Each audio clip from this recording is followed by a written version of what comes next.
اعوذ باللہ من الشیطان الرجیم بسم اللہ الرحمن الرحیم. آیت نمبر 116.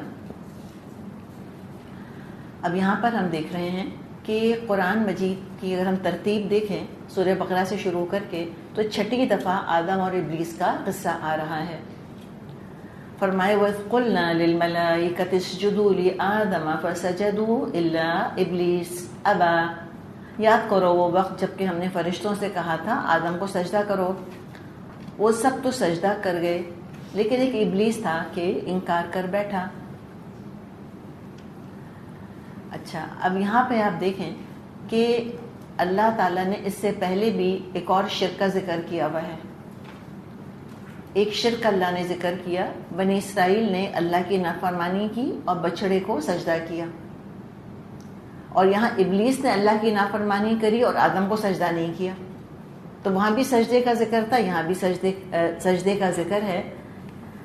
تو بہرحال جو اللہ کرنے کو کہہ دے بس وہ کرنا ہے، اور جس سے روک دے بس رک جانا ہے. اللہ تعالیٰ نے سارے فرشتوں سے کہا لی آدم، الہ آدم نہیں آ رہا، لی آدم. اتنی زیادہ اس میں عزت افزائی ہے آدم علیہ السلام کی کہ آدم کو سجدہ کرو. فسجدوا، تو سب نے سجدہ کیا، الا ابلیس، بس ابلیس نہیں مانا. ابا، اس نے بات ماننے سے انکار کر دیا. فقلنا، تو ہم نے کہا یا آدم، اے آدم. اب یہاں پر آدم علیہ السلام سے خطاب ہے اور پہلے ہی سے ابلیس کی دشمنی کے بارے میں ان کو بتایا جا رہا ہے. فرمایا اللہ نے ان ھذا عدو لک ولزوجک، یہ ہے دشمن تیرا اور تیری بیوی کا. اور یہ 100% آپ دیکھیں کہ اب تو اور نمایاں ہو کے بات ہمارے سامنے آ گئی ہے کہ سب سے زیادہ شیطان جس رشتے کا دشمن ہے وہ شوہر اور بیوی کا رشتہ ہے. یہ برداشت نہیں کر سکتا کہ میاں بیوی ایک گھر میں امن، چین، پیار، محبت، عزت کے ساتھ زندگی گزاریں. اسی کے اندر وہ خرابیاں پیدا کرے گا چاہے اس کو کتنے بڑے اسکیل پر کام کیوں نہ کرنا پڑے. ایسا وہ ماحول، ایسا معاشرہ کریٹ کرنا چاہتا ہے شیطان کہ جو اس رشتے کو پل اپارٹ کرنے کا کام انجام دے. اور اسلام ایسا معاشرہ بنانا چاہتا ہے کہ اس رشتے کو جوڑنے کا وہ کام دے. آج اگر ہم پھر مشرق اور مغرب کی تقسیم کریں، حالانکہ یہ تقسیم بے معنی ہو چکی ہے کہ کوئی ایسا نہیں ہے کہ ایسٹ ورسز ویسٹ، ہر جگہ مسلمان ہے اور ہر جگہ غیر مسلم ہے. لیکن بہرحال سمجھانے کے لیے ہم ویسٹرن ماحول یا ایسٹرن ٹریڈیشن کی بات کرتے ہیں. جس وقت ویسٹرن کلچر ہے اس میں جس قسم کی سوسائٹیز بنی ہوئی ہیں اور جس طرح کے فیکٹرز انفلوئنس کر رہے ہیں، وہاں پر 99% فیکٹرز ایسے ہیں جو شوہر بیوی کے رشتے کو توڑنا چاہتے ہیں. بعض دفعہ people just become victim of circumstances. وہ شوہر بیوی کے اپنے بس میں نہیں رہتا، وہ لاکھ وفاداری کے ساتھ اور عزت آبرو کے ساتھ رہنا چاہیں، لیکن معاشرے کا اثر اتنا زیادہ ہے، وہ پل اتنا سیویئر ہے کہ وہ اس رشتے کو کانسٹنٹلی کھینچ رہا ہوتا ہے. اور یہی شیطان چاہتا ہے کہ اس رشتے کو کسی طرح برباد کر دیا جائے. سالوں سال ساتھ رہتے ہیں بغیر شادی کے، لیو ٹوگیدر، بچے بھی ہو جاتے ہیں، سبھی کچھ ہو جاتا ہے، ٹھیک ہے، بغیر شادی کے. وہ حرام رشتہ ہے، حرام رشتے میں گزار رہے ہیں، بڑے خوش ہیں، بڑی محبت ہے آپس میں، بڑی وفاداری بھی ہے. ایک تو حرام رشتہ، اوپر سے وفاداری. آپ کو پتہ ہے نا وہاں زنا تو کوئی پرابلم نہیں ہے، جیسے کہ ریلیجن کی تو گرفت آلریڈی بہت زیادہ ویک ہو چکی ہے. تو زنا کرنا کوئی گناہ نہیں ہے، نہ گناہ ہے نہ کرائم ہے. اس neither a sun Noor a crime, نہ گناہ ہے نہ جرم. لیکن ایک ریلیشن شپ میں اگر کوئی آ جاتا ہے، ایک مرد اور عورت، اور پھر وہ کسی تیسری کی طرف رخ کرتے ہیں، تو پھر وہ کہتے ہیں یہ بہت بری بات ہے، دس از ویری رانگ، یہ نہیں ہونا چاہیے. حالانکہ جو سب سے بڑا مسئلہ ہے وہ ان کا بغیر شادی کے ساتھ رہنا، الیجیٹمیٹ ریلیشن شپ اور ناجائز بچوں کا ہونا. چلو خیر وہ سارا ہوتا رہتا ہے. 10 سال ساتھ رہیں گے، شادی کریں گے، 2 سال میں طلاق ہو جائے گی. ہوتا ہے کہ نہیں ہوتا؟ سنا ہوگا آپ نے بھی. تو یہ اس رشتے کا وہ سب سے زیادہ دشمن ہے کہ نکاح اگر کریں تو خوب اور خوب لڑوائے. اول تو کوشش کرے گا کہ مرد اور عورت میاں بیوی نہ بن پائیں، میاں بیوی نہ بنیں، باقی جس طرح بھی رہیں. اور اگر میاں بیوی بن جائیں تو یہ رشتہ چلنے نہ پائے. تو سب سے زیادہ دشمنی اس کو اسی رشتے سے. وہ چاہتا ہے کہ بس یہیں پر فساد ہو. اسی کو وہ تاج پہناتا ہے، گلے سے لگاتا ہے، جو اس کا ایجنٹ چیلا آ کر شیطان سے یہ کہہ دے کہ میں نے آج شوہر بیوی میں لڑائی لگوا دی. وہ فاؤنڈیشن ہے نا، کارنر سٹون آف سویلائزیشن ہے. پہلا رشتہ جو بنا تھا اللہ کے ہاں ایک مرد اور عورت کے درمیان، وہ باپ کا اور بیٹی کا یا ماں اور بیٹے کا نہیں بنا تھا، وہ شوہر اور بیوی کا تھا پہلا رشتہ. سوچیں اس کی اہمیت. اور زوج کہا اللہ تعالیٰ نے، نکاح کیا تھا، لیونگ ٹوگیدر نہیں تھا کہ ایسے ہی بن گئے ہو تو چلو جاؤ جاؤ کے رہو. نہیں، جوڑا، بیوی بنایا اللہ نے، میاں بیوی تھے. وہ پہلا رشتہ یہی تھا، اور اسی سے باقی سارے رشتے وجود کے اندر آتے ہیں. تو کہا یہ تمہارا بہت بڑا دشمن ہے. تو میرا اور آپ کا کام ہے کہ ہم میرجز کی حفاظت کریں. پورا نظام جو اسلام نے دیا ہے وہ شادی کی حفاظت کے اوپر ہے. اور شادی کی حفاظت صرف ایک جذبے سے ہوتی ہے، اور وہ حیا کا جذبہ ہے، جو اللہ تعالیٰ نے ان بلٹ رکھ دیا ہماری جینز کے اندر، پرو دیا اللہ تعالیٰ نے، پروگرام کر دیا ہم کو. اور شیطان کیا کہتا ہے؟ یامر بالفحشاء، وہ حکم دیتا ہے فحاشی کا. جب تک معاشرے میں حیا رہے گی، شادی کا رشتہ جو ہے نا اس کو کوئی نہیں توڑ سکے گا. حیا اٹھے گی اور پھر آپ دیکھیں یہ رشتہ بالکل ایکسپوز ہو جاتا ہے. کتنی خوبصورت اللہ نے تمثیل بیان کی ہے. ہن لباس لکم وانتم لباس لہن، وہ تمہارے لیے لباس ہیں، تم ان کے لیے لباس ہو. جب معاشرے میں لباس اتر جاتے ہیں عورتوں مردوں کے، تو وہاں شادی کا رشتہ بھی کمزور پڑ جاتا ہے. ہم یہ مثال بھی دیتے ہیں کہ ٹھیک ہے طلاقیں تو ہمیشہ سے ہوتی رہی ہیں، آئی ایگری، بالکل ہوتی رہی ہیں. اگر آپ شروع اسلامی دور کو بھی دیکھیں تو طلاقیں اس زمانے میں بھی بہت ہوتی تھیں. نبی اکرم صلی اللہ علیہ وسلم کے زمانے میں مدینے میں بھی بہت طلاقیں ہوتی تھیں. ہم اس کی بات نہیں کر رہے، ہم انسٹیٹیوشن آف میرج کی بات کر رہے ہیں. طلاقیں ہونے کے بعد کیا ہوتا تھا؟ شادی ہی کرتے تھے نا، شادی ہی ہوتی تھی، اس کے علاوہ تو کچھ نہیں ہوتا تھا. تو اس میں واٹس اے بگ ڈیل؟ اگر طلاق ہو گئی ہے تو طلاق کے بعد شادی کر لو. اسلام تو ہم کو مینٹل ٹارچر میں رکھنا نہیں چاہتا کہ ایک شخص ہے پسند نہیں آ رہا عورت کو، لیکن بس ایک دنیا دکھانے کے لیے گزارا کرنا ہے ہر حال میں. یا ایک لڑکی ہے، عورت ہے، وہ نہیں اچھی لگ رہی لیکن بس دنیا کی وجہ سے گزارا کرنا ہے. ہاں سنت یہی ہے. اگر کوئی طلاق کی بات کرتا ہے ہم تو مشورہ دیں گے کہ طلاق مت دو، تم نبھاؤ. قرآن نے مشورہ یہی دیا ہے، عسیٰ ان تکرہوا شیئا ویجعل اللہ فیہ خیرا کثیرا. ہو سکتا ہے تمہیں بیوی کی کوئی بات اچھی نہ لگ رہی ہو لیکن اللہ نے اسی کے اندر ڈھیر خیر رکھ دیا ہو. عاشروہن بالمعروف. تو قرآن کا تو مزاج یہی ہے کہ طلاقیں نہیں ہونی چاہیے، لیکن اگر ہو جائیں تو اس کے بعد ایک اور شادی کرو.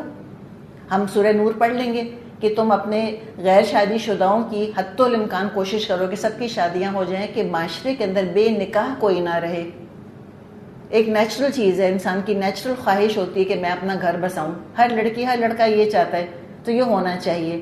اور اب انسٹیٹیوشن آف میرج ہی خطرے میں ہے، اسی کی ضرورت محسوس نہیں کر رہے، اور اس کو لوگوں نے قبول کر لیا کہ ہاں ٹھیک ہے لیونگ ٹوگیدر.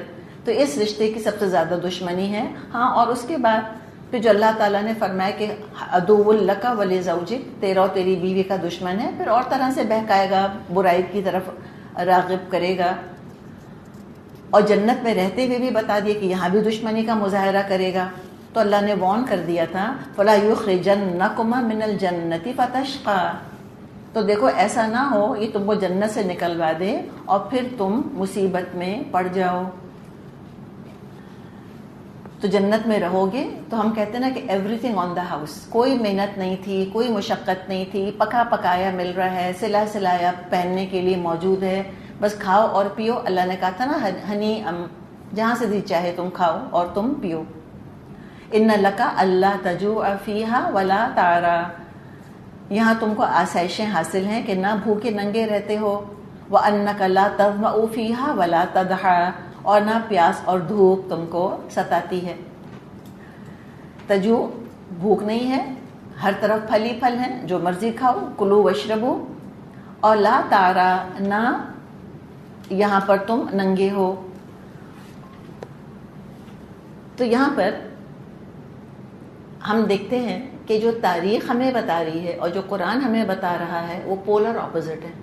جتنی آدم اور حوا کی تصویریں بتائی جاتی ہیں وہ سب بغیر لباس کے بتائی جاتی ہیں. نعوذ باللہ. کرسچنس کے اندر ہے نا, ہم تو نہیں بناتے تصویریں انبیاء کی, اللہ کا شکر احسان ہے, انہی کو شوق ہے. اور بنائیں گے بھی تو کیسے؟ بغیر لباس کے. حوا کو بھی بغیر لباس کے دکھائیں گے اور آدم کو بھی بغیر لباس کے دکھائیں گے. فیکچولی انکریکٹ ہے, بالکل جھوٹ دکھا رہے ہیں. قرآن نفی کر رہا ہے. قرآن کہہ رہا ہے کہ بغیر لباس کے نہیں تھے. حالانکہ کون تھے؟ میاں بیوی تھے. اور ہم جانتے کہ میاں بیوی کے اندر بہت سی اللہ تعالیٰ نے کنسیشنز رکھی ہیں جو عام لوگوں کے درمیان نہیں ہیں. اس کے باوجود بغیر لباس کے گھومتے پھرتے نہیں تھے جنت میں. نیچرل حیا ہے, اور شوہر بیوی کے اندر بھی یہ حیا ہوتی ہے.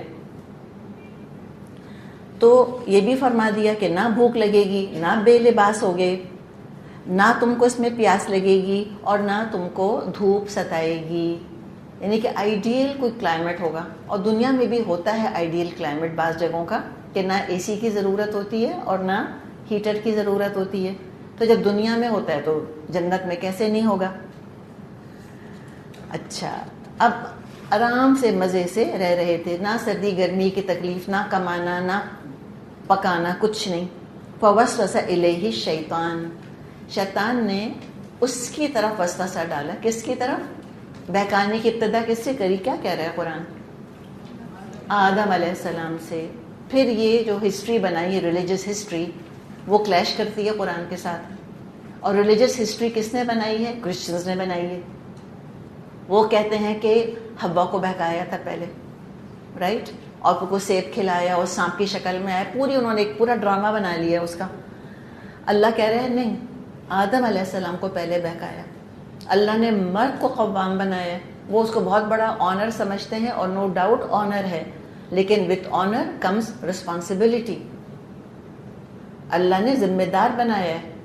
مرد درست رہیں گے, عورتیں درست رہیں گی, not the other way round. Evil عورت نہیں ہے, ایول مرد ہوتا ہے پہلے, غلطی وہ کرتا ہے. جیسے چاند اور سورج ہے نا, چاند کے سورج کے اندر تو کمبسچن ہے, اور چاند ریفلیکٹڈ لائٹ ہے. چاند کی اپنی تو روشنی کوئی نہیں ہے. تو بالکل سورج اور چاند کو سامنے رکھیں تو عورت اور مرد کی مثال ایسی ہے. مرد سورج ہے, لیکن وہ توانائی ہے اس کے اندر, وہ جلال ہے, اور سب کچھ اس کے اندر ہے. عورت کے اندر بہرحال ٹھنڈک ہے, مرد کے مقابلے میں ٹھہراؤ ہے, صبر ہے, نرمی ہے, جینٹلنس ہے, سافٹنس ہے. وہ بگاڑ کو بناتی ہے. مرد کے اندر غصہ زیادہ ہے, جذبہ زیادہ ہے, ایگو زیادہ ہے. تو سورج مرد سورج کی طرح, عورتیں چاند کی طرح. اور سورج کی روشنی ہی چاند ریفلیکٹ کرتا ہے. تو جو معاشرے کے اندر عورتیں ہوتی ہیں, اس معاشرے کے مردوں کا ریفلیکشن ہوتی ہیں. اور اس میں بھی کوئی بے عزتی کی بات نہیں ہے. Nothing, nobody is lesser than anybody else. لیکن the buck stops at them. ان کا قصور ہوتا ہے. بے حیائی وہ پھیلاتے ہیں, بد نظری وہ کرتے ہیں, اور بے حیا مرد چاہتا ہے کہ عورتیں بھی بے حیا ہوں. ہم نے مریم علیہ السلام کا قصہ پڑھا. کس کی کفالت میں تھی؟ کس عورت نے پالا تھا ان کو بتائیں؟ کسی عورت نے نہیں پالا. کس نے پالا تھا؟ مرد نے. زکریا علیہ السلام نے.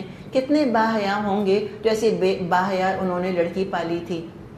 آگے بھی ہم پڑھیں گے, ابھی موسیٰ علیہ السلام کا قصہ آنے والا ہے 20ویں پارے میں, اور وہاں پر ہمیں ذکر ملے گا چند لڑکیوں کا. اور آگے اللہ تعالیٰ نے بیان کیا کہ تمشی علی استحیا, ایک لڑکی حیا کے ساتھ چلتی ہوئی آئی. ان کا ذکر ہم پڑھیں گے. ان کی امی کا ذکر ہی کوئی نہیں ہے وہاں پر. ان لڑکیوں کو کس نے پالا تھا؟ ابو نے. تو کتنے باحیا وہ باپ ہوں گے کہ ایسی باحیا جس نے کہ بیٹی پالی. تو باپ اور بیٹے اور بھائی تو ہوں اول درجے کے بے حیا, اور گھر کی لڑکیاں جو ہیں وہ ایسی 7 پردوں کے اندر ہوں. یہ نہیں ہو سکتا. پہلی ذمہ داری ان کی سورہ نور بھی ہم پڑھیں گے, ہم سب پتہ چل جائے گا کہ اللہ تعالیٰ نے کس طرح ہائرارکی بنائی ہے, اور پورا حجاب کا سسٹم اللہ تعالیٰ نے کیسا بنایا ہے. اور ایک حدیث میں بھی ہم کو یہ مضمون ملتا ہے. یہ قول چلیں کہہ لیں, جو بہرحال قول ہے جو کہ منسوب کیا جاتا ہے نبی اکرم صلی اللہ علیہ وسلم کے ساتھ, کہ آپ نے مردوں کو خطاب کر کے کہا تھا کہ تم نظریں نیچی رکھو, تمہاری عورتیں پاک دامن رہیں گی. لیکن وہ کرسچن ڈاگما اور ان کی جو ساری فلسفی ہے, اس کے تحت ہم نے کہا کہ عورت از دی ایس ٹیمپٹریس. عورت ٹیمپٹ کرتی ہے, یہ مرد کو بگاڑتی ہے، یہ مرد کو خراب کر دیتی ہے. قرآن الٹی بات کر رہا ہے. قرآن کہہ رہا ہے کہ مرد کے اوپر ذمہ داری آتی ہے ساری کی ساری. مرد کی ایمبیشن اور لازوال ہونے کی خواہش کے ذریعے اس کو ورغلایا تھا. کیا کہا تھا؟ فوسوس الیہ الشیطان، اس کی طرف وسوسہ ڈالا، آدم علیہ السلام کی طرف. بی بی حوا کا تو کوئی قصور نہیں، پتہ نہیں، وہ تو آرام سے پھول سونگھ رہی ہوں گی جنت کے اندر، کھا رہی ہیں پی رہی ہیں، مزہ آ رہا ہے ان کو. ان کے پاس آیا، قال یا آدم، بولا اے آدم، هل ادلک علی شجرۃ الخلد، میں رہنمائی کروں تمہاری ہمیشگی کے درخت کی طرف، دا فاؤنٹین آف یوتھ، ہمیشگی کی زندگی پالو گے، ملک لا یبلا، اور ایسی حکومت جو کبھی پرانی نہ ہو.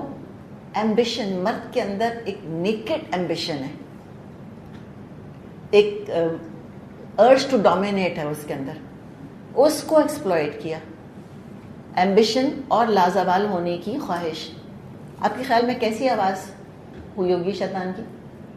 کرخت، بھیانک، سن کر انسان کے جو ہے وہ کانوں کے پردے پھٹے. اتنی میوزیکل، اتنی میٹھی، ایسے وسپرنگ کری ہوگی اس نے. ایسے درخت کا پتا دوں؟ اچھا دیکھیں کیا کہہ رہے ہیں، هل ادلک علی شجرۃ الخلد. یہ نہیں کہہ رہا یہ وہی درخت ہے جس سے اللہ نے منع کیا ہے، یہ نہیں کہہ رہا. یہ کنفیوژن ڈالتا ہے شیطان. پہلے ٹیمپٹ کر کے ٹیمپٹیشن کہتا ہے، وہ ٹیمپٹیشن میں کوئی حرج نہیں ہے، کہتا ہے ٹھیک ہے کھانے پینے کی منادی تھوڑی ہے، اور کیا بری بات ہے اگر ہمیشہ کی زندگی مل جائے، کوئی حرج ہے اس کے اندر؟ اس کو اس برائی کے اوپر کیا ردے چڑھائے ہیں اس نے اتنی خوبصورتی کے ساتھ اس چیز کو، گناہ کو پیش کیا. زین لہم الشیطان اعمالہم، ان کے گناہ کو شیطان نے مزین کر دیا. یہ نہیں کہا کہ میں کس درخت کی طرف لے کے جا رہا ہوں تم کو، یہ ہے ہی وہ درخت جس سے کہ اللہ نے منع کیا. unless and until they came so close کہ پھر کنٹرول نہیں رہا. پھر ٹیمپٹیشن اتنی بڑھ گئی کہ اس درخت کے پاس جب پہنچ بھی گئے اور پتہ چل بھی گیا کہ یہ وہی درخت ہے جس سے اللہ نے روکا تھا، it's too late، اب رک نہیں سکتے. تو اسی لیے تو اللہ نے کہا ہے کہ تلک حدود اللہ فلا تقربوها، یہ اللہ کی حدیں ہیں، ان کے قریب بھی مت جانا تم. It's a very slippery slope. ایک دفعہ تم قریب چلے جاؤ گے نہیں رک سکو گے. گناہوں کی کشش بہت شدید ہوتی ہے، نفس بہت زور لگائے گا، کوئی فائدہ نہ ہوگا، پھر بریک نہیں لگ سکیں گے. تو یہ اس نے وسپرنگ کری آ کے، اور پتہ نہیں کتنی دفعہ کہا ہوگا، کتنی دفعہ اٹیمپٹ کیا ہوگا، پتہ نہیں کتنے ہزار سال لگ گئے ہوں گے، ہمیں ٹائم پیریڈ کا نہیں معلوم. ایک دفعہ نہیں، ملٹیپل ٹائمز یہ ہوا ہوگا. آدم علیہ السلام بھی ایسے کچے تو نہیں تھے کہ ایک دفعہ آتا اور کہتا اور وہ اس کے قائل ہو جاتے. تو آدم علیہ السلام کے تابع حوا تھیں. تو یہ اس نے آ کے ان سے کہا. اب دیکھیے یہ دو چیزیں ہیں نا، شجرۃ الخلد، ہمیشہ کی زندگی، اور ہمیشہ کی بادشاہت، ہمیشہ کی سلطنت. اللہ نے اسی ٹیمپٹیشن کو کیٹر کر دیا آلریڈی ہمارے لیے. کہا کہ جنت میں خالدین فیہا ابدا، تم جنت میں ہمیشہ رہو گے، اور وہ تمہاری وہاں کی سلطنت جنت تم سے کبھی نہیں چھنے گی. تو اب کوئی ایکسکیوز، جب بھی آدم علیہ السلام کے پاس تو ہم چلے کہیں کہ ایکسکیوز تھی کہ وہ ان دو چیزوں کی لالچ میں آ گئے. میرے آپ کے پاس تو کوئی ایکسکیوز نہیں ہے، ہمیں تو آلریڈی پتہ ہے، اللہ نے آلریڈی بتا دیا ہے کہ تم کو ہمیشہ کی زندگی ملے گی اور تم تو وارث بنو گے جنت کے. تو یہ باتیں اس نے کہیں. اب کیا ہوا؟ فَأَكَلَا مِنْهَا، دونوں نے کھا لیا اس میں سے. کس نے کس کو بتایا درخت کے بارے میں؟ کرسچینٹی کیا کہتی ہے؟ ایو نے ٹیمپٹ کیا. قرآن کیا کہتا ہے؟ آدم علیہ السلام نے ٹیمپٹ کیا. اور کیوں ٹیمپٹ کیا؟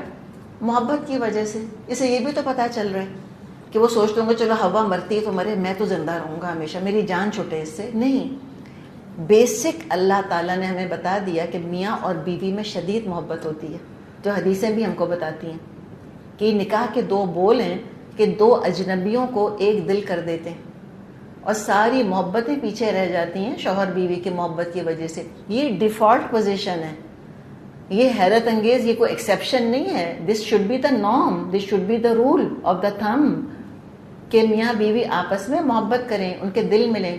پورے کا پورا اسلام یہ چاہتا ہے کہ میاں بیوی کا رشتہ بڑا مضبوط رہے. جتنے احکامات ہم دیکھیں گے خاندانی زندگی کے، اسی کے گرد گھومتے ہیں کہ اس رشتے کو مضبوط رہنا چاہیے. تو آدم علیہ السلام کو ہوگی نا محبت حوا سے، تبھی تو کہا ان سے. وہ سوچا ہوگا کہ میں پھل کھا لوں گا، میں ہمیشہ کے لیے زندہ رہوں گا، اور حوا نہیں ہوگی تو میں کیا فائدہ میری زندگی کا، مزہ ہی کوئی نہیں آئے گا. کس سے باتیں کروں گا، کون دل بہلائے گی، میں کس کے نخرے اٹھاؤں گا، کس کو مناؤں گا، کون روٹھے گی، کس کے ناز برداریاں ہوں گی، کون چوڑیاں دکھائے گی مجھ کو آ کر. یہ تو مزہ ہی نہیں کوئی زندگی میں. کو کہا ہے نا کہ وجود زن سے ہے تصویر کائنات میں رنگ. اللہ تعالیٰ نے اتنا دل ربا بنایا ہے عورت کو، ایسے مرد کے دل میں وہ خوبی بھی ہے. اور خاص طور پہ بیوی کے رشتے میں کوئی رونق نہیں ہے مرد کی زندگی میں اگر بیوی نہیں ہے اس کی.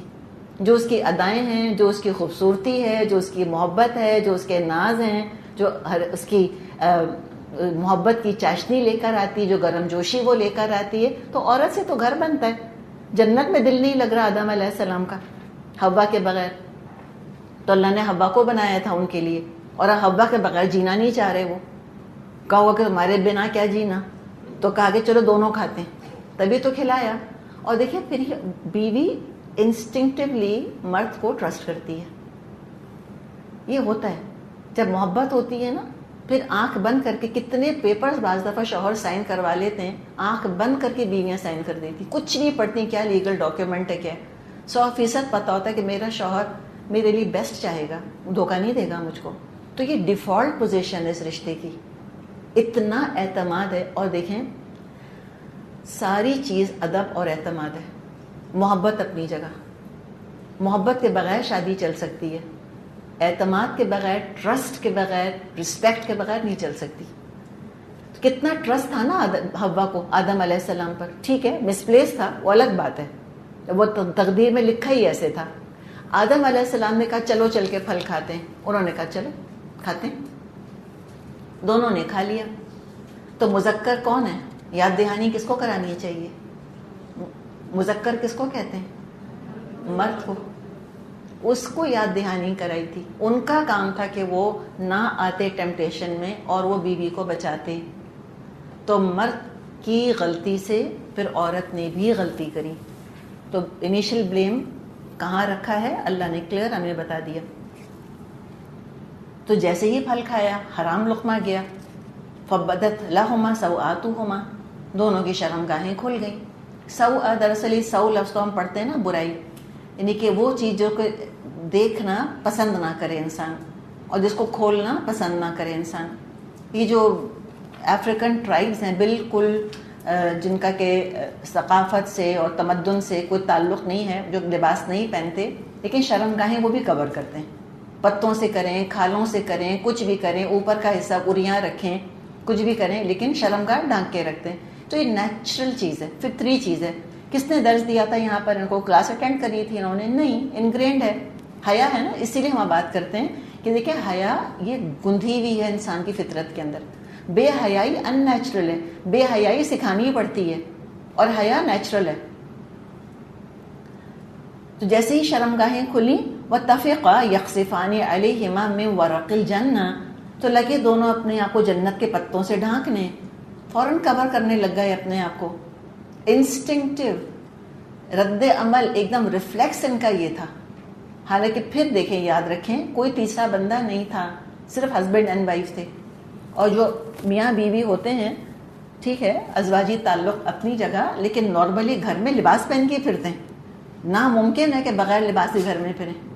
اور یہ خالی اچھا کیا لکھا ہے، خالی عورت ڈھانکنے لگی اپنے آپ کو؟ دونوں. تو مرد کے اندر حیا ہوتی ہے کیا؟ ہم سے تو کہا گیا ہے کہ جو مرد بہادر ہوتے ہیں، جو بڑے میچو ہوتے ہیں، جو یہ فائٹر پائلٹس ہوتے ہیں، وہ تو بہت بے شرم ہوتے ہیں، تو بالکل بے حیا ہوتے ہیں. شرمانا تو عورتوں کے لیے. لڑکوں سے کہتے ہیں کیا عورتوں کی طرح شرما رہے ہو؟ تو شرم کو نعوذ باللہ ایک ایپ بنا کے رکھ دیا اور مرد کی مردانگی کے خلاف بنا کے رکھ دیا. آدم علیہ السلام بھی ڈھانک رہے، ان کے اندر بھی حیا تھی.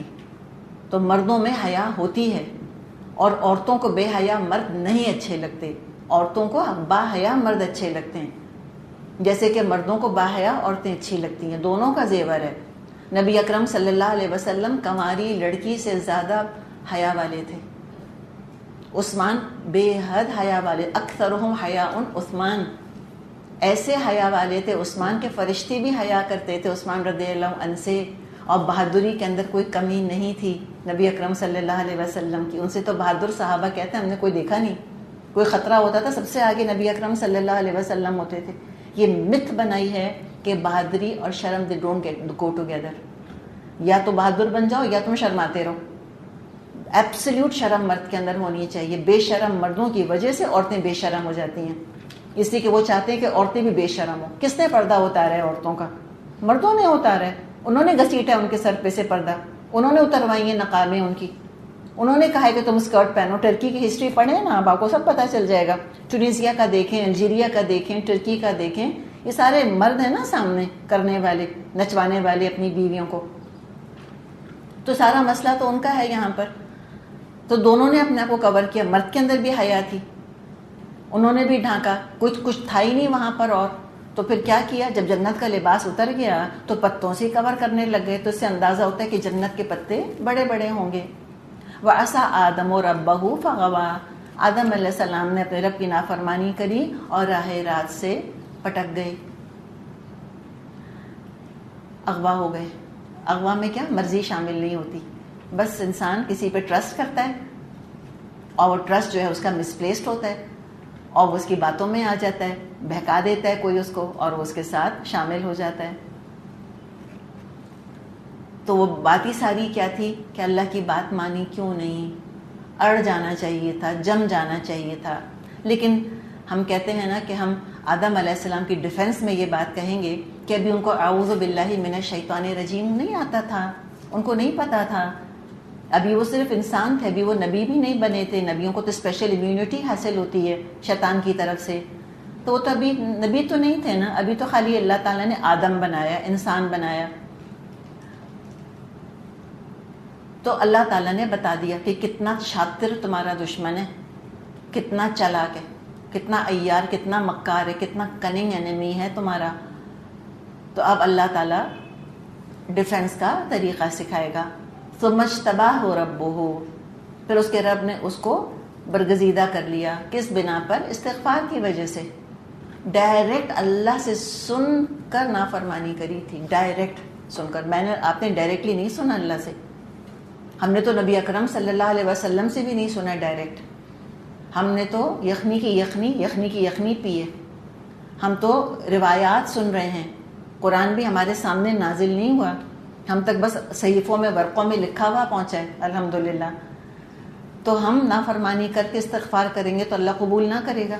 جب براہ راست اللہ سے سن کے آدم علیہ السلام نے نافرمانی کری تھی اور اللہ نے توبہ قبول کی تھی, تو کوئی کبھی یہ نہ سمجھے کہ ہم تو اتنے گناہ گار ہو گئے ہیں کہ اب تو اللہ ہم کو بخشے گا ہی نہیں. یہ تو مایوسی, تو ابلیسیت ہے سراسر. بس گناہ کر کے استغفار فوراً کریں, عادت مت ڈالیں اپنے آپ کو گناہ کی. تو اللہ نے چن لیا ان کو. فتاب علیہ, اور توبہ قبول کر لی. اللہ مہربان ہو گیا ان کے اوپر. وہدا, اور اللہ نے ان کو ہدایت بخشی. تو ندامت اور قصور کا اعتراف کیا, اللہ نے چن لیا اور ابلیس کے حملوں سے بچنے اور دوبارہ جنت حاصل کرنے کے بارے میں ہدایات دے دیں. اسی کو ہم علم الوحی کہتے ہیں. کوئی دنیا کی سائنس ہمیں نہیں بتا سکتی. سارے دنیا کے سائنٹسٹ مل کے بھی اعوذ باللہ من الشیطان الرجیم ہم کو نہیں سکھا سکتے تھے. شیطان کے بارے میں نہیں بتا سکتے تھے ہم کو کہ شیطان بھی کوئی ہستی ہے. تو اللہ نے بتایا علم الوحی کے ذریعے سے. تو علم الوحی ابدیہ, ہدایت ابدی, اور علم الابدان یا دنیا کا علم تو اللہ پہلے ہی دے چکا تھا. علم آدم الاسماء کلہا, وہ تو پہلے ہی ہو چکا تھا. قال, اللہ تعالیٰ نے فرمایا اہبطا منہا جمیعا بعضکم لبعض عدو.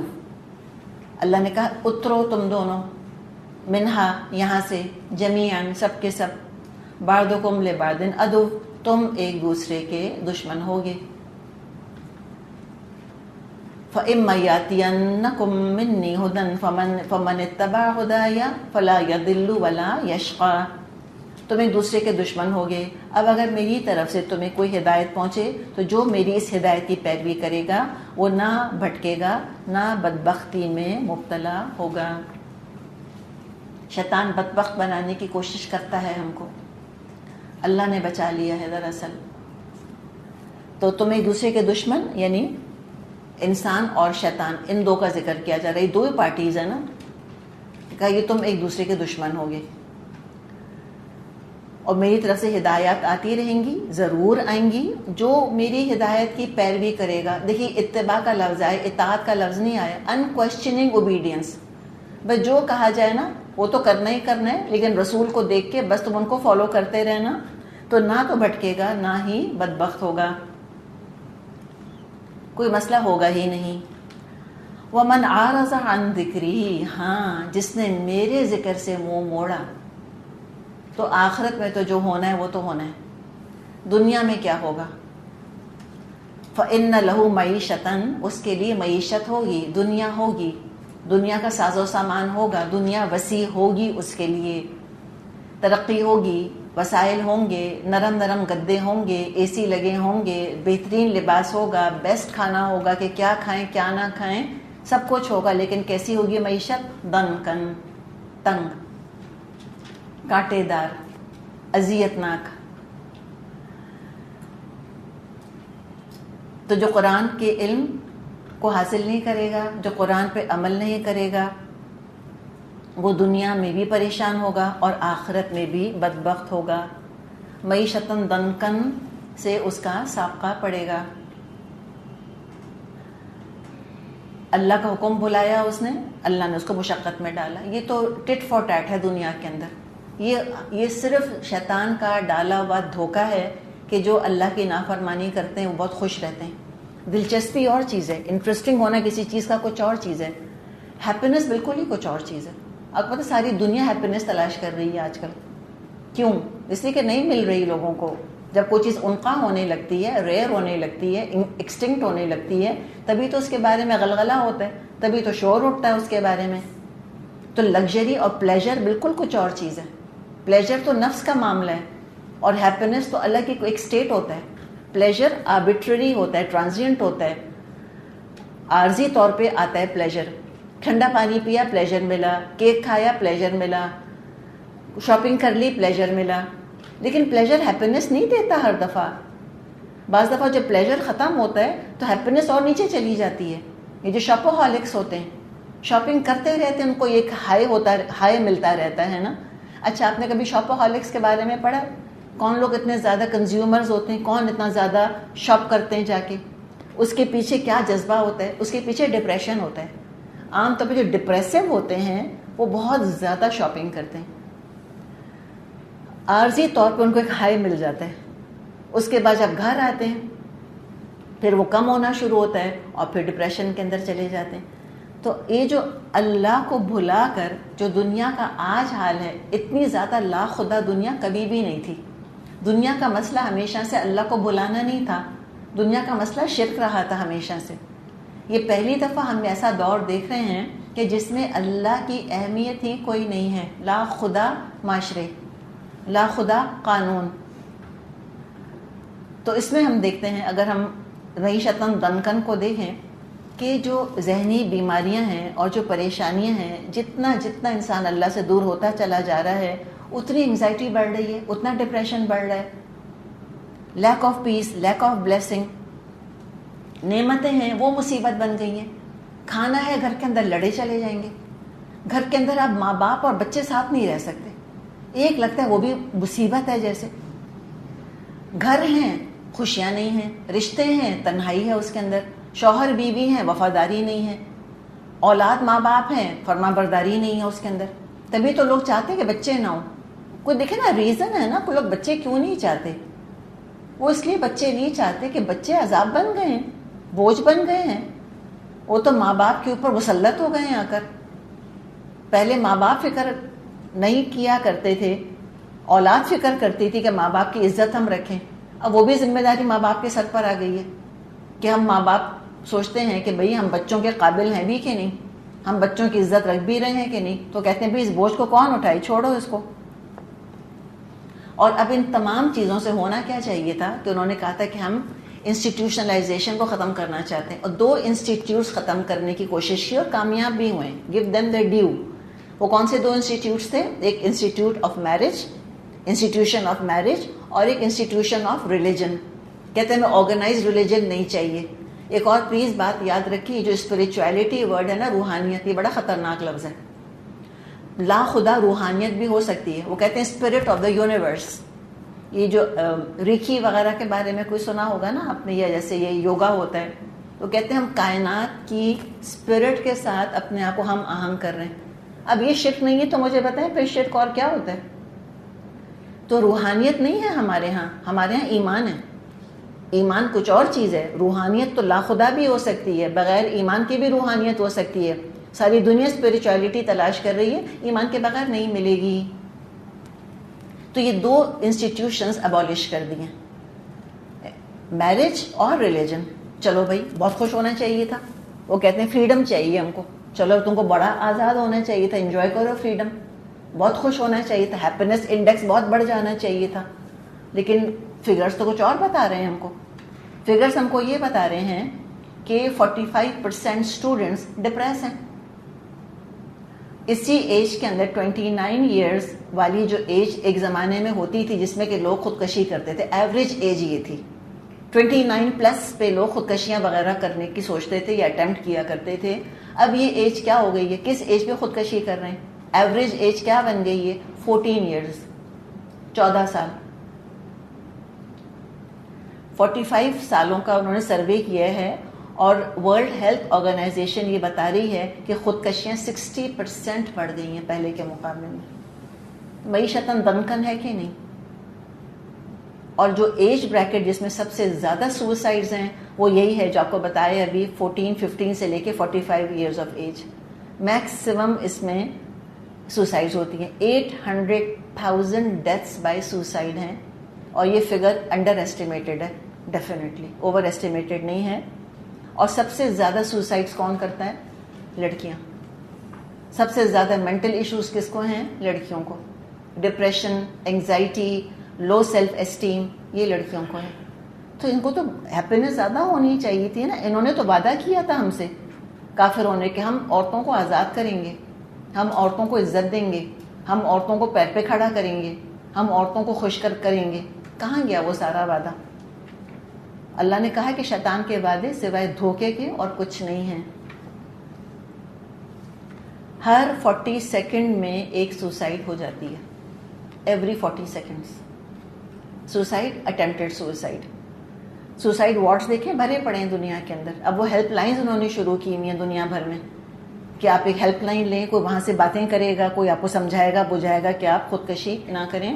تو یہ تو کوئی خوشیوں والی، خوشیوں بھری دنیا تو نظر نہیں آ رہی. دنیا جو ہے نا بہت سیڈ جگہ بن گئی ہے، بہت خطرناک جگہ بن گئی ہے. بچے قاتل بن رہے ہیں یہاں پہ، اور آئے دن ہم ماس شوٹنگ سنتے رہتے ہیں. اور کون کر رہا ہوتا ہے ماس شوٹنگز؟ یہ ینگ ایج کے لوگ بھی کر رہے ہوتے ہیں، ہر طرح کے لوگ کر رہے ہوتے ہیں. تو یہ اللہ تعالیٰ کی طرف سے نقد سزا ہے دنیا والوں کو کہ تم اللہ کو بھلاؤ گے تو دیکھنا اللہ تعالیٰ تمہارے ساتھ کیا معاملہ کرتا ہے. یہ دنیا بھی جہنم بن جائے گی تمہارے لیے، اور آگے جہنم تو بھی آنی باقی ہے. وَنَحْشُرُهُ يَوْمَ الْقِيَامَةِ أَعْمَىٰ، اور قیامت کے روز ہم اس کو اندھا اٹھائیں گے، آنکھیں ہی نہیں ہوں گی. کس کی؟ کہ جو دنیا میں اللہ کی آیات کو نہ دیکھتا تھا، نہ پڑھتا تھا، نہ قرآن چومتا تھا، نہ کبھی اس کی آنکھوں میں آنسو آئے تھے، نہ کبھی اس کی آنکھوں کو ارمان آیا تھا کہ قیامت کے دن میں اللہ کو دیکھوں. دنیا اور دنیا اور دنیا، مٹیریل مٹیریل مٹیریل، مادہ پرستی. بس اس دنیا کے لیے جیتے ہیں، اس کے لیے مرتے ہیں، اس کے لیے روتے ہیں، اس کے لیے ہنستے ہیں. تو ایسے لوگوں کو اللہ قیامت کے دن اندھا اٹھائے گا. اندھا دل تھا، اندھی آنکھیں ہوں گی. قال، کہے گا اللہ سے، ربی، اے میرے رب، لما حشرتنی اعمیٰ، اللہ تو نے کیوں مجھ کو اندھا اٹھایا. وقد کنت بصیرا، یاد تھا اس کو. آف کورس اپنی میموری کے ساتھ اٹھیں گے قیامت کے دن، ایمنیزیا تھوڑی ہو جائے گا. یاد ہوگا کہ دنیا میں آنکھوں والا تھا. کہے گا وقد کنت بصیرا، میں تو آنکھوں والا تھا. اور قد کنت، دیکھیں ابھی ابھی کی بات ہے، لگے گا ابھی ابھی تو دنیا گزری ہے. ایک دن کا پہر تو گزار کر آئے ہیں ہم کہ میں تو دنیا میں آنکھوں والا تھا. شکوہ کرے گا اللہ سے. دنیا کی زندگی اچھی طرح یاد ہوگی. قال، جواب اس کو ملے گا، کذالک اتتک آیاتنا، اسی طرح تیرے پاس ہماری آیات آئی تھیں. فنسیتھا، بھول گیا تھا تو ان کو. وکذالک الیوم تنسیٰ، اسی طرح آج تو بھلایا جا رہا ہے. اللہ کو اگنور کیا تھا، انڈیفرنٹ تھا اللہ کی طرف سے، کوئی امپورٹنس نہیں تھی اللہ کی، ہر دنیا کی اللہ بلا امپورٹنٹ تھی سوائے اللہ کے. اللہ ہی کے لیے وقت نہیں تھا، نماز کے لیے وقت نہیں تھا، پردہ ہی سمجھ نہیں آتا تھا، ہر اوندھی سیدھی چیز سمجھ آتی تھی. پتہ نہیں وہ کیک کے اوپر موم بتیاں لگا کر بجھانا وہ کیا جسٹیفیکیشن ہے اس کی، میری سمجھ میں نہیں آتا، وہ سمجھ آ جاتا تھا. اور یہ حجاب جو سمجھ آتا ہے 100% سمجھ آتا ہے، وہ سمجھ ہی نہیں آتا تھا. اب ماسک سمجھ آ رہا ہے سب کو اچھی طرح سے، اس میں انسانیت کی دشمنی نظر نہیں آ رہی، کمیونیکیشن بھی ہو رہا ہے چہرہ نظر آئے بغیر، سب کچھ ہو رہا ہے اب. لیکن پہلے نہیں سمجھ آتا تھا، ایسے اللہ کو اگنور کیا تھا تو کہے گا کذالک الیوم تنسیٰ، آج تو بھی بلایا جا رہا ہے. Allah doesn't care about you, you never care about Allah. Allah تمہاری فریادیں بھی جہنم میں پڑھ کے جب کرو گے ساری اللہ اگنور کر دے گا. وَكَذَلِكَ نَجْزِي مَنْ أَسْرَفَ وَلَمْ يُؤْمِنْ بِآيَاتِ رَبِّهِ وَلَعَذَابُ الْآخِرَةِ أَشَدُّ وَأَبْقَىٰ. اسی طرح حد سے گزرنے والے اور اپنے رب کی آیات نہ ماننے والے کو دنیا میں ہم بدلہ دیتے ہیں. لم یؤمن بآیات ربہ، نہیں ایمان لایا اللہ کی آیات پہ. جو ایمان لائے گا وہ عمل کرے گا. ایمان نہ لانے والے دو طرح کے ہیں، ایک جو قرآن کو اللہ کی کتاب مانتے ہی نہیں، ایک جو مانتے ہیں اور عمل نہیں کرتے. ہو نہیں سکتا کہ میرا ایمان ہو کہ یہ زہریلا سانپ ہے، یہ کوبرا ہے، یہ ڈسے گا اور میں جا کے گلے لگا لوں اس کو. یہ ناممکن ہے. ایک پیالے میں زہر رکھا ہوا ہے اور انسان جانتے بوجھتے کہ یہ زہر ہے اور پی جائے، یہ نہیں ہو سکے گا. پتہ ہے کہ گناہ ہلاک کروائیں گے اور پھر گناہ کیے چلے جائے. پتہ ہے کہ اللہ کی نافرمانی کے بڑے سیویئر ریپریکیشنز ہونے ہیں قیامت کے دن اور پھر نافرمانی کیے جائے تو یہ ایمان ہی نہیں ہے اس کا، اسے سچ مانا ہی نہیں. اس کا خیال تھا قرآن ایسی ہمیں کہانیاں سنا رہا ہے کوئی، اساطیر الاولین، ایسی ڈراتا دھمکاتا ہے، ہوگا تھوڑی. اور کسی نے تو کہا ہے باقاعدہ کہ جہنم تھوڑی کوئی ہے، وہ تو اللہ سے ڈرانے کو کر رہا ہے کہ اتنا ڈرائے کہ لوگ سیدھے ہو جائیں، ورنہ ہوگا تھوڑی. تو جب ہوگا ہی نہیں تو پھر پریشانی کی کیا بات ہے؟ کھل کر کھیلو، دنیا میں گناہ کرو، آخرت میں ٹھنڈے ٹھنڈے جنت میں چلے جاؤ. یہاں بھی اپنی مرضی، وہاں بھی اپنی مرضی. تو یہ مطلب کہ ایمان ہے ہی نہیں. وَمَن لَّمْ يُؤْمِن بِآيَاتِ رَبِّهِ، اس کا تو ایمان ہی نہیں تھا اپنے رب کی آیات پر. وَلَعَذَابُ الْآخِرَةِ أَشَدُّ وَأَبْقَىٰ، اور آخرت کا عذاب زیادہ سخت اور دیر پا ہے. ٹھیک ہے دنیا میں شریعت کی پابندی کھلتی ہے انسان کو ایٹ ٹائمز، نفس زور لگاتا ہے، رسہ توڑاتا ہے، اپنی مرضی کرنا چاہتا ہے انسان، لیکن انسان کیا کرتا ہے؟ وَنَّهَا النَّفْسَ عَنِ الْهَوَىٰ، روکتا ہے انسان خواہشات سے، اپنے آپ کو ناجائز خواہشات سے. وہ بہتر ہے کہ یہاں تھوڑا صبر کر لے، ورنہ آخرت کا عذاب تو بہت شدید ہے اور تو باقی رہنے والا ہے. افلم یہدی لہم کم اہلکنا قبلہم من القرون یمشون فی مساکنہم ان فی ذلک لآیات لأولی النہی. کیا ان لوگوں کو تاریخ کے اس سبق سے کوئی ہدایت نہ ملی کہ ان سے پہلے کتنی ہی قوموں کو ہم ہلاک کر چکے ہیں جن کی برباد شدہ بستیوں میں آج ہی چلتے پھرتے ہیں. در حقیقت اس میں بہت سی نشانیاں ہیں ان لوگوں کے لیے جو عقل سلیم رکھتے ہوں. جن کاموں سے روکا تھا وہ کیے چلے گئے، جن کو کرنے کا حکم دیا تھا نہیں کیے، اب بغاوت کا انجام بھگت رہے ہیں. تو ذرا دیکھیں ارد گرد جا کر کہ کتنے ہی لوگ جو ہیں وہ چلے گئے. قبلہم من القرون، قرن کی جمع قرون ہے، قرن ایک صدی کو کہتے ہیں. ایک صدی کے رہنے والے لوگ، ہم اثر لوگ، یا ایک صدی کے اندر 3 نسلیں تو آتی ہیں نا، 4 نسلیں آ جاتی ہیں ایزیلی ایک صدی کے اندر. یعنی کہ دادا، ٹھیک ہے، اس کے بعد اولاد، پھر ان کی نسل اور پھر آگے ان کی نسل. یعنی کہ ہم دیکھ رہے ہیں کہ ہماری مائیں ہیں، ہم ان کی اولاد ہیں، پھر ہماری ماؤں نے اپنے بچوں کو دیکھا، ہمارے پیرنٹس نے، اور پھر بچوں کے بچوں کو دیکھا، اور پھر الحمدللہ اپنے پوتا پوتی نواسا نواسی کی اولاد بھی دیکھ لی. ہوتا ہے نا الحمدللہ. تو یہ 4 نسلیں تو ایک صدی کے اندر ایزیلی فٹ ہو جاتی ہیں آرام سے.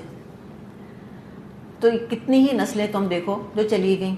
لوگ آئے، عروج ملا، اللہ کو بھلا بیٹھے، پھر اللہ کو بھلانے کا ان کی موریلٹی پر، ان کی ریلیجوسٹی کے اوپر کیا اثر پڑا. آپ کو پتہ ہے کہ ایتھسٹ لوگوں کے چرچ بنے ہوئے. آپ کو کیا ضرورت ہے چرچ بنانے کی؟ ایتھسٹ ہیں, اللہ کو نہیں مانتے, سیناگوگ بنایا ہوا ہے. بھائی آپ نے سیناگوگ کس لیے بنایا ہے جب آپ اللہ کو ہی نہیں مانتے؟ اللہ کا شکر ہے کہ دیوانہ پن مسلمانوں پہ نہیں طاری ہوا ابھی. ایسی کوئی مسجد نہیں ملے گی ہمیں کہ لا خدا لوگوں کی مسجد ہے, تو بھی کس کو سجدہ کرو گے, کس کو یاد کرو گے؟ ایکچولی وہ کمیونٹی سینٹرز بنا لیے انہوں نے. دراصل وہ ایک نسل ہے جو مل بیٹھتی ہے وہاں پر, یا قبیلہ ہے یا محلہ ہے, اس کی گیٹ ٹوگیدر ہے. تو یہ عجیب قسم کی ریلیجوسٹی انہوں نے اپنی آلٹرنیٹ دیکھیں, اس کا مطلب ہے کہ آلٹرنیٹ ریلیجوسٹی ان کو چاہیے, اس لیے کہ یہ بھی انسان کی فطرت ہے کہ ہم کسی کے اوپر جڑیں آ کر. اللہ تعالیٰ اپنی عبادت پہ ہم کو جوڑ رہا ہے. تو لوگوں نے اللہ کو بلایا, اس کے بعد کیا حال ہوا, کس قدر مسائل پیدا ہوئے ان کے رشتوں میں, کیا زندگی جہنم ان کی بنی, یہ سب کو پتہ ہے. لیکن کامیابی اور شہرت جو ہوتی ہے نا ان ترقی یافتہ قوموں کی, دیکھیں جو جتنا اونچا جاتا ہے ترقی میں وہ اتنا کس کے گناہ گار ہوتا ہے. یہ خالی ویسٹرن کلچر کے لیے نہیں ہے, یہ مسلمانوں کی بھی یہی تاریخ ہے. ہم کو بھی جب عروج ملا تھا ہم بھی کچھ کم کھل کر نہیں کھیلے تھے, ہم نے بھی خوب گناہ کیے تھے, خوب شراب پی تھی مسلمانوں نے, خوب زنا کیا تھا دھڑلے سے, خوب حرام کھایا تھا, خوب حق مارا تھا لوگوں کا, وہ سب کچھ ہوا تھا. لیکن آج کل بھی سب کچھ ہو رہا ہے, نظر آ رہا ہے ہم کو. ہوتا کیا ہے کہ گناہوں کے اوپر پردہ کس چیز کا پڑ جاتا ہے؟ شہرت کا اور ترقی کا. وہ مارس کی لینڈنگ وہ سارے گھروں کے اندر کے فساد کو کم تر بنا کے دکھاتی ہے کہ اندر کتنے دکھی ہیں, کتنے افسردہ ہیں, کتنے غمزدہ ہیں, کتنے کھوکھلے قہقہے ہیں ان کے, یہ کتنے لونلی کراؤڈز ہیں. یہ لوگوں کے بیچ میں ہنستے ہیں اور بستروں پہ روتے ہیں. پین کلرز ہیں, پین نہیں جاتا. سیڈیٹیوز ہیں, نیند نہیں آتی ان کو. ڈرگس میں کیوں ڈباتے ہیں اپنے آپ کو, کیا غم ہے آخر ان کو؟ پیسہ ہے, ٹکا ہے, سب کچھ ہے, کوئی رسپانسبلٹی نہیں ہے, لیکن روتے ہیں اس کے باوجود. تو یہ دراصل یہ شہرت ہے, کامیابی یہ خرابیوں پہ پردہ ڈال دیتی ہے. کوئی نہیں کہتا پچھلے بھی سویلائزیشنز کے بارے میں کہ کتنے اللہ کے باغی تھے, لیکن عقل رکھنے والے حقیقت دیکھ لیتے ہیں. فرعون کی لاش پہ رشک نہیں کرتے, عبرت ہوتی ہے دیکھ کر, کردار پہ اعمال پہ غور کرتے ہیں, اور ظاہری چکوچون ان کی آنکھوں کو خیرہ نہیں کر رہی ہوتی. تو حقیقت کو دیکھنے کی عادت ڈالیں, ہٹائیں یہ سارے وینیرز جو چڑھ گئے ہیں نا, اور پیچھے دیکھیں سسکیاں اور آہیں اور تنہائیاں ان کی. اور کیا بچوں کا حال ہو رہا ہے, بچوں کو ماں باپ کے علاوہ کوئی نظر ہی نہیں آتا. پہلے 10 لوگ مل کے بچہ پال لیتے تھے, کہتے takes a village to raise a child. اتنی کمپریہنسو ڈیولپمنٹ ہونی ہوتی ہے بچے کی, کوئی کچھ سکھاتے, کوئی کچھ سکھاتے, کوئی کچھ سکھاتا ہے. مائیں اپنے بچوں کو قتل کر رہی ہیں, 3 بچوں کو, 4 بچوں کو ایک عورت نے قتل کیے, اس لیے کہ وہ تنگ آ گئی ہے. نیو بورن بچوں کو, کرب ڈیتھس کے بارے میں شاید سنا ہوگا آپ نے, وہ کہتے تھے کمال ہے, پتہ نہیں کربس کے اندر کیا ہو گیا, بچوں کو ماں لٹاتی ہے, بچہ مر جاتا ہے. کوئی خود سے نہیں مر رہا تھا, ماں مار رہی تھی اس کو, نیو بورن بچے کو. تو کیا گزر رہی ہے اس عورت کے اوپر, اب یہ بھی تو سوچیں نا, کیا چیز مجبور کر رہی ہے اس کو کہ اپنے بچے کی زندگی وہ ختم کر رہی ہے. 9 مہینے پیٹ میں رکھا تھا اس نے اس بچے کو, اتنا تنہا, اس کو اتنا ان پروٹیکٹڈ چھوڑ دیا ہے اس مرد نے جس کا کہ وہ بچہ تھا. تو یہ سارے ایشوز ہیں, یہ سارے مسائل ہیں. اولڈ ہومز میں جا کے دیکھیں کیا مس ٹریٹمنٹ ہے ان کا, کیا ابیوز ہے بوڑھوں کا, کیا حال کر رہے ہیں وہ ان کا وہاں پر, کس گندگی کے اندر بیچارے پڑے رہتے ہیں زندگی بھر. جتنی بچ گئی ہے زندگی, اللہ تعالیٰ بس ہم کو قدر کرنے والا بنائے. اس خاص طور پہ خاندانی نظام کی, اس کی بھرپور حفاظت کریں. کوئی کام میں اور آپ ایسا نہ کریں کہ کسی دوسرے کے شادی شدہ رشتے کے اندر خرابی پیدا ہو. ہم برداشت کر لیں, میاں بیوی کے اندر بگاڑنا پیدا کریں ہرگز بھی. اور اللہ تعالی ہمیں رشتوں کی قدر کرنے کی توفیق عطا فرمائے اور اپنے دین کی قدر کرنے کی توفیق عطا فرمائے. وآخر دعوانا الحمد للہ رب العالمین. سبحانک اللہم و بحمدک نشہد ان لا الہ الا انت نستغفرک و نتوب الیک. السلام علیکم ورحمۃ اللہ وبرکاتہ.